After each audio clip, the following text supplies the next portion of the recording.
ఓం అస్మద్గురుభ్యో నమః.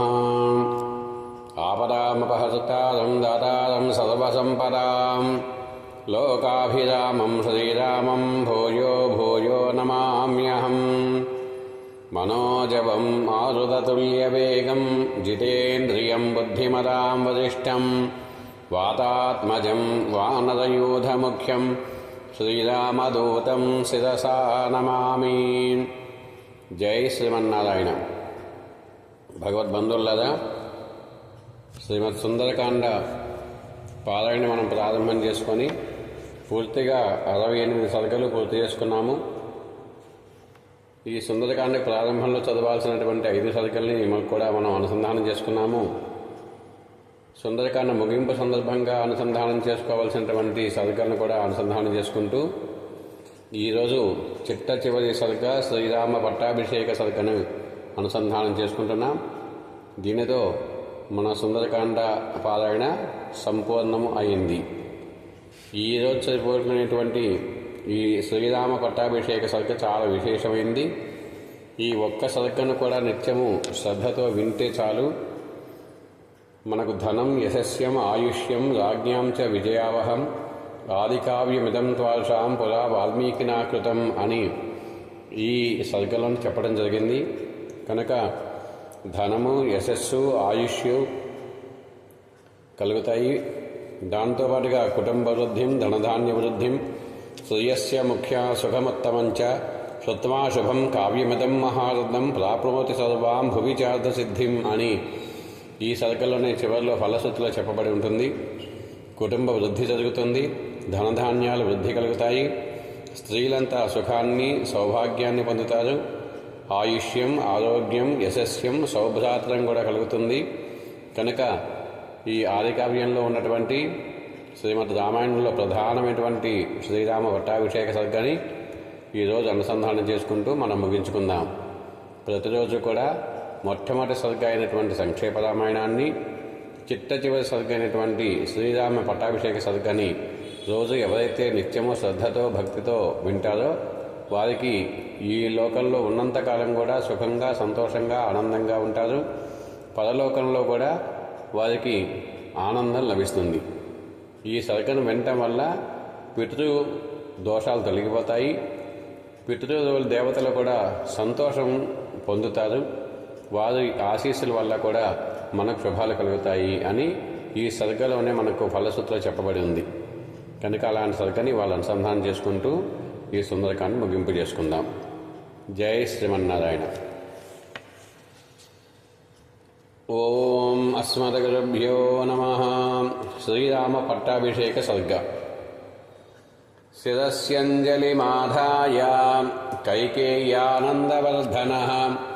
బభాషే భరతో జ్యేష్టం రామం సత్యపరాక్రమం.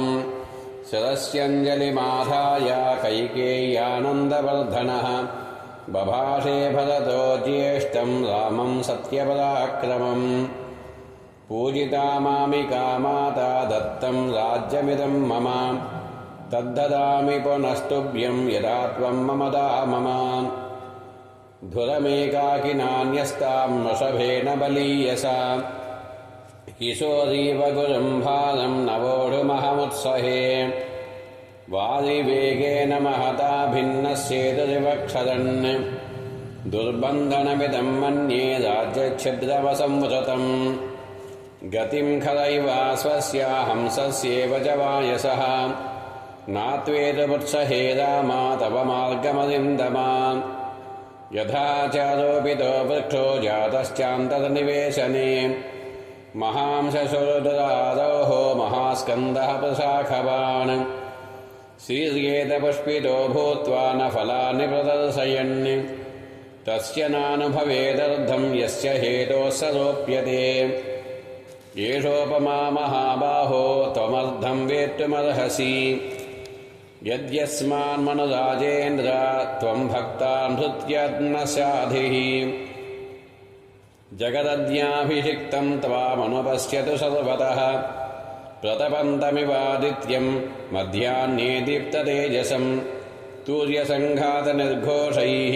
కాంచీనూపదనిస్వనైః मधुरैर्गीतशब्दैश्च प्रतिबुध्यस्व राघव यावदावर्तते चक्रं यावती च वसुन्धरा तावत्त्वमिह सर्वस्व स्वामित्वमनुवर्तय भरतस्य वचः श्रुत्वा रामः परपुरञ्जयः तथेति प्रतिजग्राह निशसादासने शुभे ततः शत्रुघ्नवचना निपुणाः शश्रुवर्धकाः सुखहस्तासु शीघ्राश्च राघवं पर्युपासत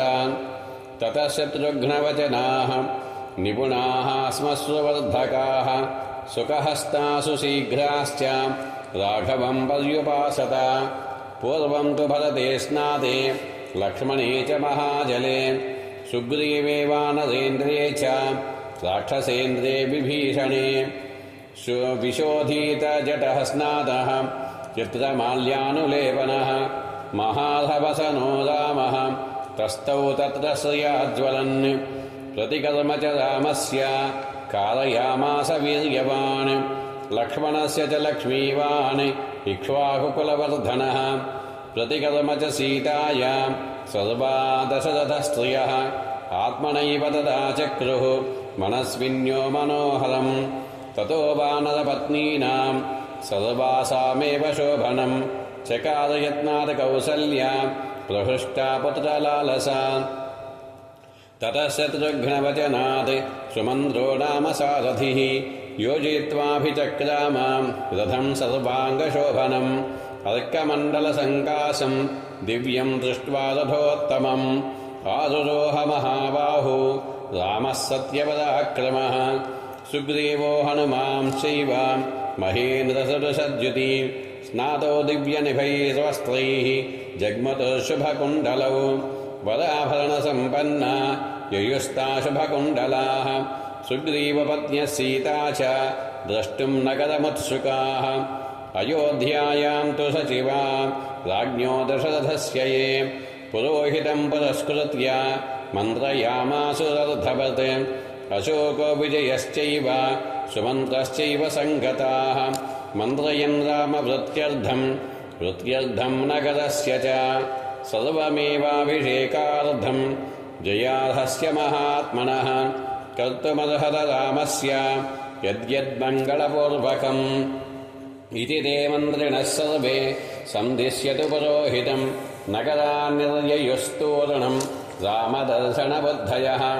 हर्युक्तं सहस्राक्षो रथमिन्द्रैवानघः प्रययौ रथमास्ताय रामो नगरमुत्तमम् जग्राह भरतो रश्मीन् शत्रुघ्नश्चत्रमाददे लक्ष्मणो व्यजनं तस्य मूर्ध्नि सम्पर्यबीजयते श्वेतं च बालव्यजनं जग्राह पुरतस्थितः अपरं चन्द्रसङ्काशं राक्षसेन्द्रो विभीषणः ऋषिसङ्घैस्तदाकाशे देवैश्चासमरुद्गणैः स्तूयमानस्य रामस्य शुश्रवे मधुरध्वनिः ततः शत्रुं जयं नाम कुञ्जरं पर्वतोपमम् आरुरोह महातेज सुग्रीवः प्लवगदशभः नवनागसहस्राणि ययुरास्थाय वानराः मानुषं विग्रहं कृत्वा सर्वाभरणभूषिताः शङ्खशब्दप्राणाद्यैश्च दुन्दुभीनां च निस्वनैः प्रययौ पुरुषव्याघ्रः तां पुरीं हर्म्यमालिनीं दर्शस्ते समायान्तं राघवं सपुरःसरं विराजमानं वपुषा रथेनातिरथं तदा ते वर्धयित्वा काकुत्स्थं रामेण प्रतिनन्दिताः अनुजग्मुर्महात्मानं भ्रातृभिः परिवारितम् अमात्यैर्ब्राह्मणैश्चैव तथा प्रकृतिभिर्वृतः श्रिया विररुचे रामो नक्षत्रैरिव चन्द्रमाः स पुरोगामिभिस्तूर्यैः स्थालस्वस्तिकपाणिभिः प्रव्याहरद्भिर्मरुतैः मङ्गलानि ययौ व्रतः अक्षतं जातरूपं च गावः कन्या सदा द्विजाः नदामोदकहस्ताश्च रामस्य पुरतो ययुः सख्यं च रामसुग्रीवे प्रभावं चानिलात्मजे वानराणां च तत्कर्म राक्षसाणां च तद्बलं विभीषणस्य संयोगम् आचचक्षे च मन्त्रिणाम् श्रुत्वादविस्मयम् जग्मुः अयोध्यापुरवासिनः द्युतिमानेतदाख्याय रामो वानरसंवृतः हृष्टपुष्टजनाकिरणाम् अयोध्याम् प्रविवेशः ततो ह्याभ्युत्सयन् पौराः पताकास्ते गृहे गृहे इक्ष्वाकाधिषितम् रम्यम् आससादपितर्गृहम् अधा ब्रवीद्राजसुतो भरतम् धर्मिणाम् वरम् अर्धोपहितया वाचा मधुरम् रघुनन्दनः पितुर्भवनमासाद्य प्रविश्य च महात्मनः कौसल्याम् च सुमित्राम् च कैकेयीमभिवाद्य च यच्छद्मद्भवनम् श्रेष्ठम् शासोकवनकम् महत् मुक्तावैढूर्यसङ्कीर्णम् सुग्रीवाय निवेदय तस्य तद्वचनम् श्रुत्वा भरतः सत्यविक्रमः पाणौ गृहीत्वा सुग्रीवम् प्रविवेशतमालयम् ततस्तैलप्रदीपांश्च पर्यङ्कास्तरणानि च गृहीत्वा विविशुः क्षिप्रम् शत्रुघ्नेन प्रचोदिताः उवाच तमहातेज सुग्रीवम् राघवानुजः अभिषेकाय रामस्य दूतो नाज्ञापय प्रभो सौवर्णान् वानरेन्द्राणाम् चतुर्णाम् चतुरो तदो क्षिप्रम् च सुग्रीवः सर्वरत्नविभूषितान् यथा प्रत्यूषसमये चतुर्णाम् सागराम्भसाम् पूर्णैर्घटैः प्रतीक्षध्वम् तथा कुरुत वानराः एवमुक्त्वा महात्मानो वानरा वानरोपमाः उत्पेतुर्गगणम् शीघ्रम् गरुडा इव शीघ्रगाः जाम्बवांश हनूमांश वेगदर्शी च वानरः वृषभश्चैव कलशान् जलपूर्णान् धानयन् नदीशतानाम् पञ्चानाम् जलम् कुम्भेषु चाहरन् पूर्वातसमुद्रातकलशम् जलपूर्णमधानयत् शुषेणः सत्त्वसम्पन्नः सर्वरत्नविभूषितम् वृषभो दक्षिणात्तोरणम् समुद्राजलमाहरते रक्तचन्दनशाखाभिः संवृतम् काञ्चनम् घटम् गवयः पश्चिमात्तोयम् आजहारमहार्णवात् रत्नकुम्भेन महता शीतम् मारुतविक्रमः उत्तराचलम् शीघ्रम् गरुडानिलविक्रमः आजहारस धर्मात्मा नलः सर्वगुणान्वितः ततस्तैर्वानरश्रेष्ठः आनीतम् प्रेक्षतज्जलम् अभिषेकाय रामस्य शत्रुघ्नसचिवैः सह पुरोहिताय श्रेष्ठाय सुहृद्भ्यश्चान्यवेदयते श्रीरामपट्टाभिषेकघटः ततः स प्रयतो वृद्धो वसिष्ठो ब्राह्मणैः सह रामम् रत्नमये पीठे सह सीतम् न्यवेशयते वसिष्ठो वामदेवश्च जाबालिरदकाश्चवः कात्यायनसोमयज्ञश्च गौतमो विजयस्तदा अभ्यषिञ्चन्नदव्याघ्रम् प्रसन्नेन सुगन्धिना सलिलेन सहस्राक्षम् वसवो वासवम् यथा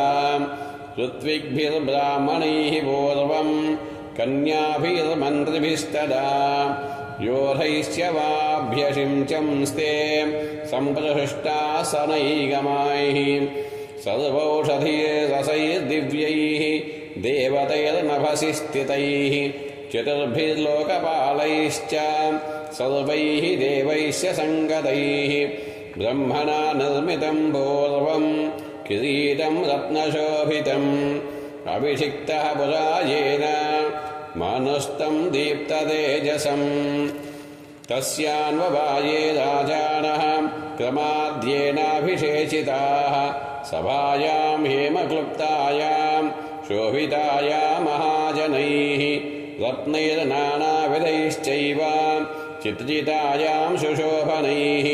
नानारत्नमये पीठे कल्पयित्वा यथाविधि किरीटेन ततः पश्चात् वसिष्ठेन महात्मना ऋत्विग्भिर्भूषणैश्चैव समयोक्ष्यतराघवः छत्रम् ततस्य जग्राह शत्रुघ्नः पाण्डुरम् शुभम्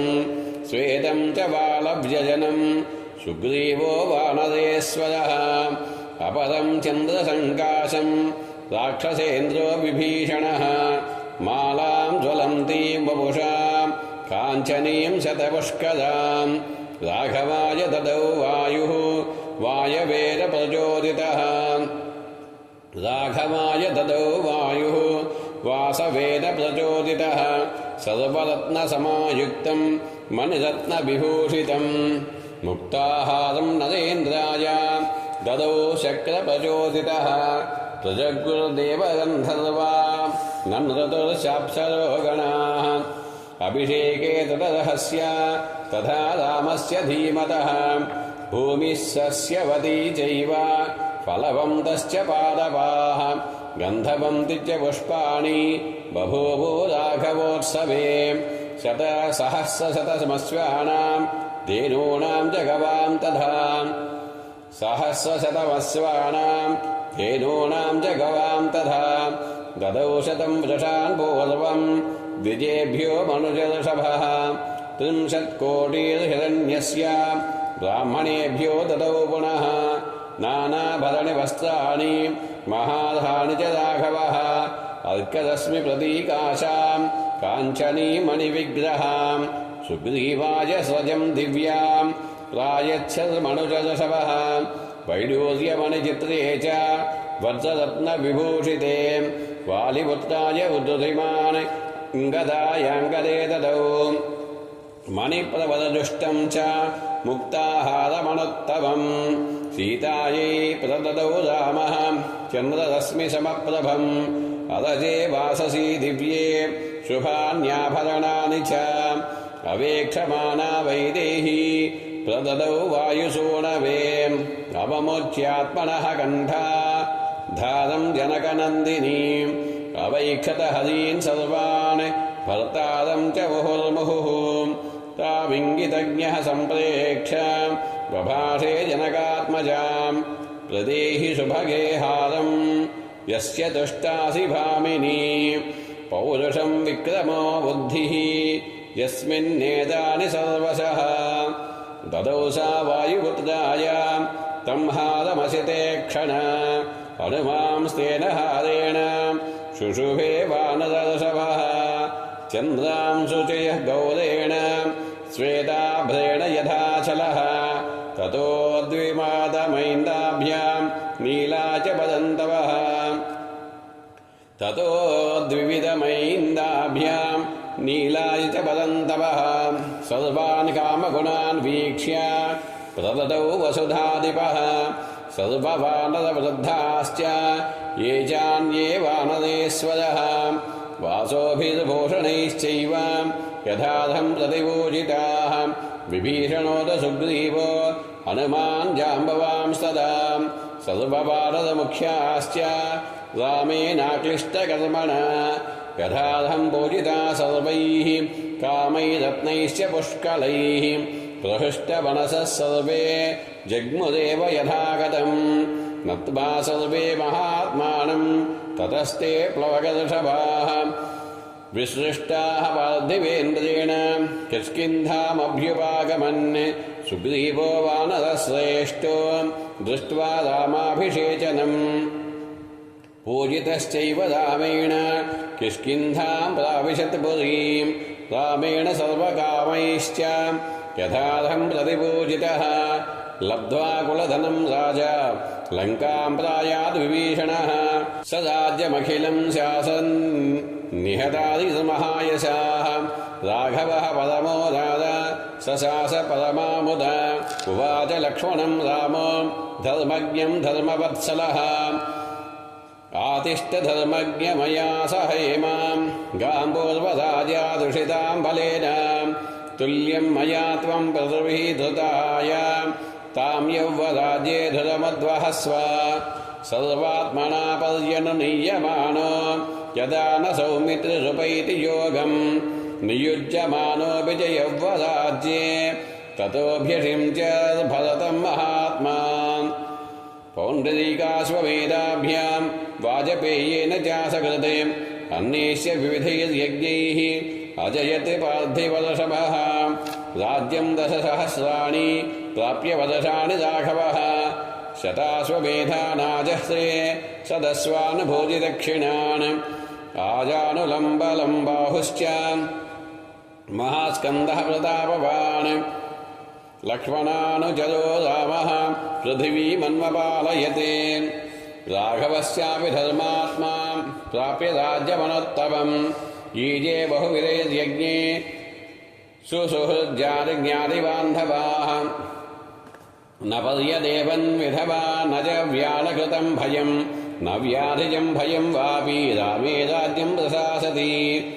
निर्दस्यो रथवर्लोको नानर्धः कञ्चिदस्पृशते न च स्म वृद्धा बालानां प्रेतकार्याणि कुर्वते सर्वं मुदितमेवासीत् सर्वो धर्मपरो भवते रामवेवानुपश्यन्तो नाभ्यहिंसन् परस्परम् आसन् वदसहस्राणि तथा पुत्रसहस्रिणः निशापयो विशोकाश्च रामे राज्यं प्रशासति रामो रामो राम इति प्रजानामभवन् कथाः रामभूतं जगदभूत् रामे राज्यं प्रशासति नित्यपुष्पा नित्यफला सर्वाः स्कन्दविस्तृताः काले वर्षी च पर्जन्या सुखस्पर्शस्य मारुतः ब्राह्मणाः क्षत्रिया वैश्या शूद्रा लोभविवर्जिताः स्वकर्मसु प्रवर्तन्ते दृष्टाः सर्वेव कर्मभिः आसन् प्रजाधर्मसता रामे शासति नानुरताः सर्वे लक्षणसम्पन्नाः सर्वे धर्मपरायणाः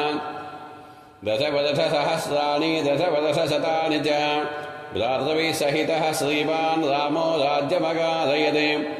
धन्यं यशस्यमायुष्यं राज्ञां च विजयावहम् आदिकाव्यमिदं त्वादशं पुरा वाल्मीकिना कृतं यः पठेत् शृणुयात् लोके नरः पापाद् विमुच्यते पुत्रकामस्तु पुत्रान् वै धनकामो धनानि च लभते वनजो लोके श्रुत्वा रामाभिषेचनम् महीं विजयते राजा रिपुंस्याप्याधिष्ठति राघवेन यथा माता सुमित्रा लक्ष्मणेन च भरतेनैव कैकेयी जीवपुत्रास्तदा स्त्रियः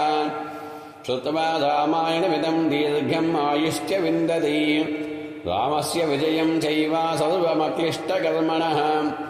शृणोति इदं काव्यम् आदर्शं वाल्मीकिना कृतम् श्रद्धदानो जितक्रोधो दुर्गान्यतिथिरस्त्यसौ समागमं प्रवासां ते लभते चापि बान्धवैः प्रार्थितां च वरान् सर्वान् प्राप्नुयादिह राघवान् श्रवणेन सुजा सर्वे प्रीयन्ते सम्प्रशृण्वताम् विनायकाश्च शाम्यन्ति गृहे तिष्ठन्ति यस्य वै विजयेत महीं राजा प्रवासी स्वस्तिमान् व्रजेत् स्त्रियो रजस्वला श्रुत्वा पुत्रान् स्तूयतनुत्तमान् पूजयं च पठन् सेवनमितिहासं पुरातनम् सर्वपापार्प्रमुच्येत दीर्घमायुरवाप्नुयात् प्रणम्य शिरसा नित्यं श्रोतव्यं क्षत्रियैर्द्विजात् ऐश्वर्यं पुत्रलाभश्च भविष्यति न संशयः रामायणमिदं कृष्णं शृण्वतः पठतः सदा प्रीयते सततं रामा स हि विष्णुसनातनः आदिदेवो महाबाहुर्हरिर्नारायणप्रभुः कुटुम्बवृद्धिं धनधान्यवृद्धिं श्रियश्च मुख्या सुखमुत्तमं च श्रुत्वा शुभं काव्यमिदं महारथं प्राप्नोति सर्वां भुवि चार्थसिद्धिम् आयुष्यमारोग्यकरं यशस्यं सौभ्रातृकं बुद्धिकरं सुखं च श्रोतव्यमेतन्नियमेन सद्भिः आख्यानमोजस्करवृद्धिकामैः एवमेतत् परावृत्तम् आख्यानं भद्रमस्तु वः प्रव्याहतविष्टब्दं बलं विष्णोः प्रवर्धताम् बलं विष्णोः प्रवर्धताम् बलं विष्णोः प्रवर्धताम् देवाश्च सर्वे दुष्यन्ति ग्रहणाश्रवणात्तदा रामायणस्य श्रवणात् तुष्यन्ति पितरस्तदा भक्त्या रामस्य ये चेमां संहितां ऋषिणा कृतां लेखयन्तीह च नरास्तेषां वासस्त्रिविष्टपे। इतिहासे श्रीमद्रामायणे वाल्मीकिये युद्धकाण्डे श्रीरामपट्टाभिषेको नाम 31-शततमः सर्गः। ఆపదామపహర్తారం దాతారం సర్వసంపదాం లోకాభిరామం శ్రీరామం భూయో భూయో నమామ్యహం. జై శ్రీమన్నారాయణ.